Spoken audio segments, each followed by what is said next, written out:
Okay, we're standing here on the first tee at Gisborne, and this is actually rated the 16th hole on the index, so it's the third easiest hole on the course. And spending all the time I do in the pro shop, I see the way people prepare for their round of golf, and I also see a lot of shots off this first tee. So what I'm going to do is I'm going to show you a couple of different ways to play this hole. But just to let you know, I went over the stats from yesterday's competition, and being the third easiest hole on the course, the average number of points on this hole was 1.4. So there was more than half of the field either had 1 point or no points at all. So for a hole that's the third easiest, there should be a lot more points. So, okay, here I go. I'm going to show you two different ways that you can play this golf hole. Okay, I've just got out of my car and I've had one practice swing, gone in, paid my comp fees, and it's a bit cold in the morning to warm up and practice, so I'm just going to tee off and just hope for the best. So, wish me luck, guys.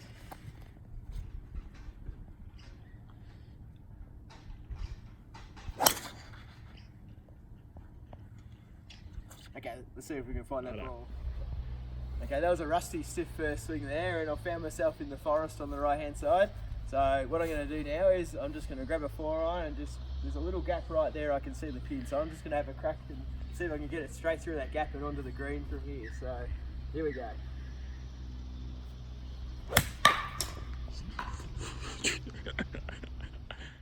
Okay, that ball's hit a lot of trees and I'm further into the forest now, so now I think I might just try and get it back out onto the fairway and see what I can do from there.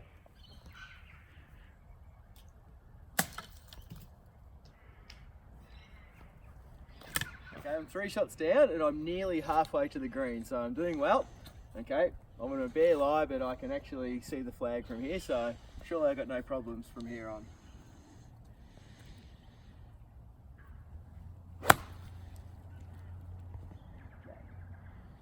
I hit a little bit of ball with that divot, so let's go and see if I can find where that one's gone.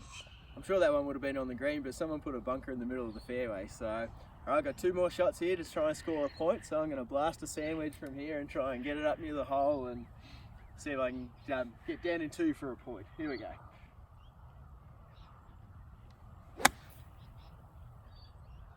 Okay, my playing partners have been waiting on the green for me for about 5 minutes, but I've got a chip here.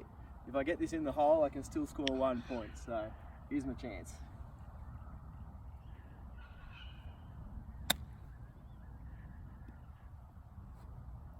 Not quite. Anyway, I'll go and pick that up, move to the second tee, and hopefully I can score some points from there. Okay, I'm here on the first tee, and I'm going to play this hole the way I should play the hole. So I still haven't had a great chance to hit balls before warming up, but I've done a really good bit of stretching, and my muscles are relaxed, and I'm able to twist and turn and have a good swing. But on this first hole here, my natural shot shape is a left to right shot, and as we all know, the hole shapes from right to left. So if I hit my driver from this tee, it's a very, very low percentage shot for me to miss the trees on the left and avoid the bunkers that are middle of the fairway and to the right. So I'm selecting my 3-wood, which in winter time is going to land and not make it to those bunkers. So this is a high percentage first shot because I understand my shot shape. Even though I haven't hit any balls yet, the likelihood of me hitting the fairway with a 3-wood is much higher than my driver. So all I have to do is aim down the left-hand side, and it'll either be down the left or slightly right, but still on the fairway and in play.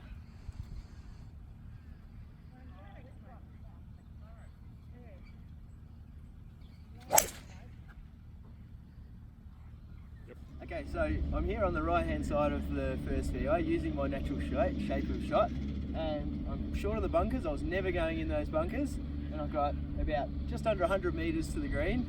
Not a lot of trouble, the pin's right in front of me there, so all I've got is a wedge in my hand, and it's not too difficult a shot now that I've actually played to my strengths.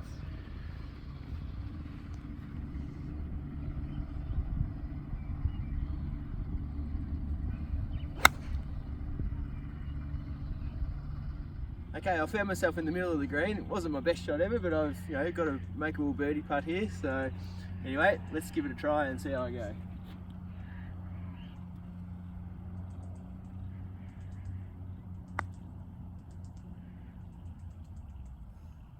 Okay, just missed the birdie, but it's an easy tap in for par. So just goes to show, just because you don't have time to hit balls for an hour before you start doesn't mean you can't do a good warm up.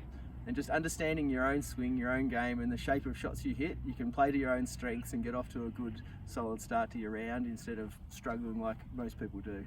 So, you know, have a think about it next time you show up to play your round of golf here on what should be an easy hole to score on. So try and take advantage of this hole.